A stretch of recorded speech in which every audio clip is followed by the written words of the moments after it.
Hey everyone, it's me again, and I'm back with my second video of the day.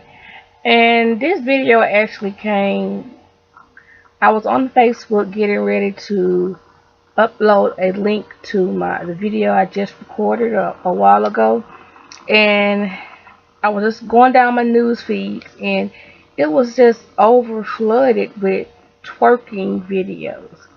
And so there's this new crave of twerking, and um, women everywhere are uploading themselves twerking to various styles of music, and it has become so popular that it is now defined in a dictionary. So I'm going to give you the Wikipedia, not discredited, but definition of twerking. And twerking is spelled T.W.E.R.K.I.N.G. And it says is a type of dancing in which a dancer, usually a woman, shakes her hip in a up and down bouncing motion, causing the dancer's buttocks to shake, wobble, and jiggle. According to the Oxford Dictionary Online, to twerk is to dance to popular music in a sexual, provocative manner involving thrusting hip movements and low squatting stance. So twerking has made its way through the internet, and I'm looking at my phone, and it has the definition of twerking. I was just reading it, and so it prompted me to make this video. Um, and I, above all things, I'm a writer. I write everything from poetry to stories to lessons to books. I write, and I love to write because it allows me to express everything that's going on in my mind. So, twerking. I came up with a lesson that surrounds twerking. And twerking, in my definition, I'm going to make it an acronym. And it stands for teaching women that encouraging respectful knowledge introduces necessary growth. And basically what that says is that as women, we have to learn that we are in control of our livelihood, in control of who we are. And above all things, if you can't control the world that surrounds you. You can't control other people's thoughts. But what you can control is your own thoughts and your own actions. And we must learn that God created us for a purpose. And because of that, there are certain things that we have to learn that we have in our possession. You can go back to Genesis, where we know the story of how God caused a deep sleep to fall upon Adam, took his rib and created Eve. Eve was created to be his helpmeet, his companion. And I don't want you to get so hung up on the worldly definition of what a helpmeet is, because through continual study of scriptures, you will learn that being a helpmeet to one's husband extends domestic work. So it goes far beyond cooking and cleaning and providing satisfaction for your husband. But there are so many other things that it entails. But as women, we was created by God for the man. So with that being said, ladies, you don't have to work hard. It's evident that a man at some point in his life is going to desire the woman, because the woman was designed for him. You don't have to expose yourself.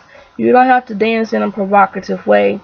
You don't have to dress to get attention, because a real woman can walk into the room, covered from head to toe, and she can demand the attention of the room, not because she has on a bikini, and not because she's moving her body to get attention, but because she's a strong woman which was created for the man, and she has this certain glow about herself, and she can demand the attention of the whole entire room without saying a word. um, so I was writing this short lesson, and I hope that somewhere in this lesson that someone can get some type of understanding of what our purpose is as women. Um, like I said, women, the woman was designed for the man. A man is going to somewhere, some point in time, desire a woman. So it does not matter how you look, what size you are, what color you are. At some point, some man, there are so many different men in the world, so many different women in the world.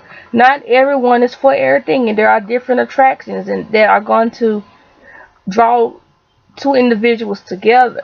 But somewhere down the line is bound to happen.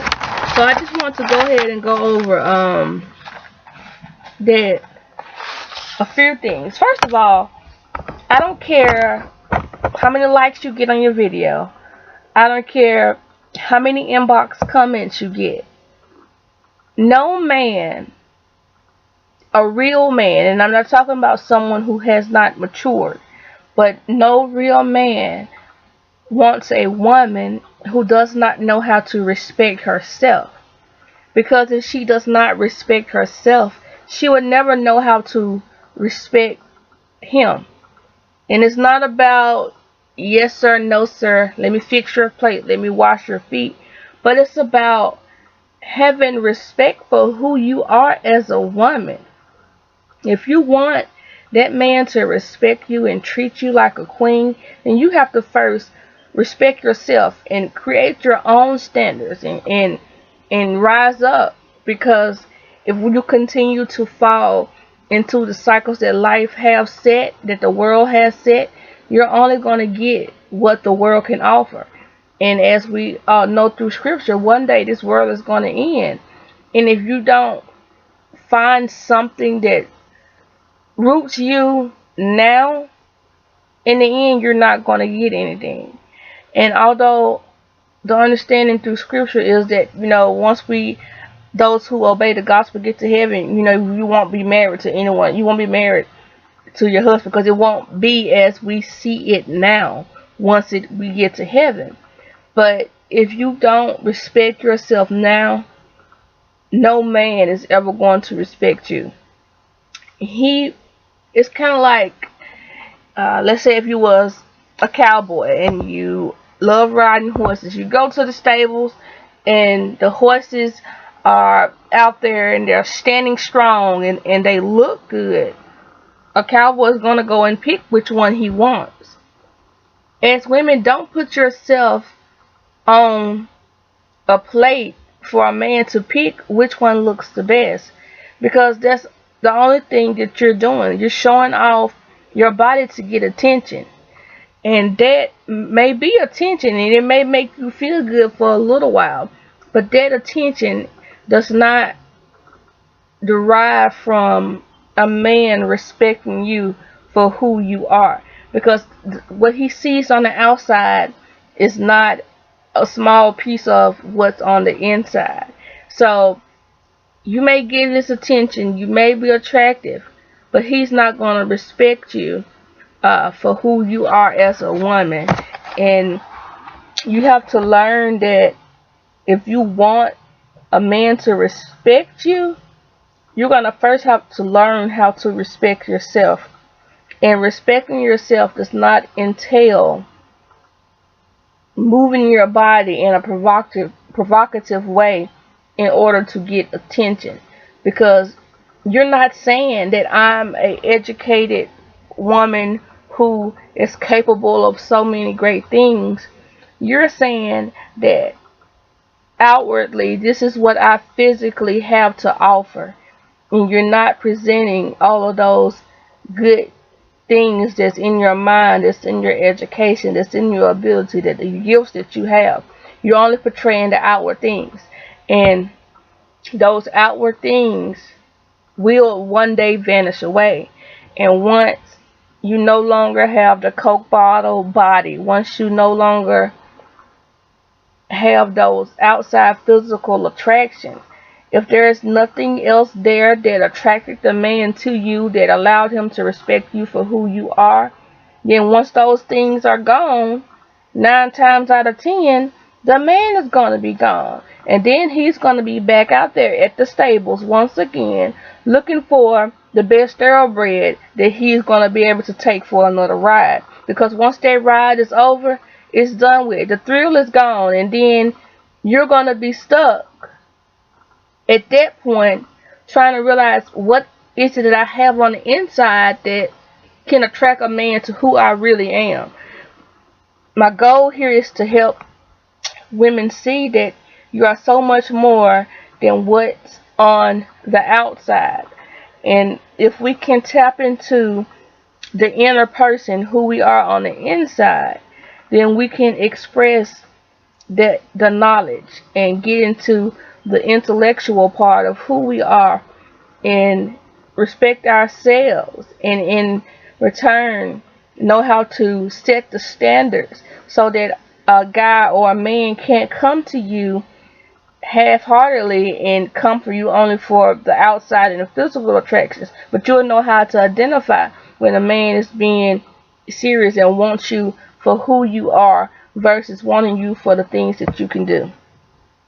Because like I said, he's if you keep on showing the outside things, he's only going to want you for that ride. And once he's done doing everything that he wants to do, you're going to go back out into the used pile, and he's going to go on and try to find something else fresh.